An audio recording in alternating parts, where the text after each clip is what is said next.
ସାଙ୍ଗମାନେ ଆଜି ଆମେ ଆସିଛୁ ଡଗରା ସି ବିଚ୍ ବୁଲିବା ପାଇଁ। ଆମ ସାଙ୍ଗରେ ଅଛନ୍ତି ମୋର 3-4 ଜଣ ଭଉଣୀ।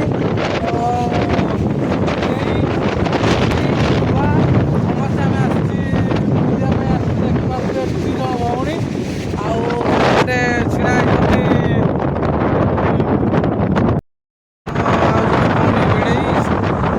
ଛୁଆ। ସୁନ୍ଦର ଢେଉ ଆସୁଛି ଆମ ଆଡ଼େ।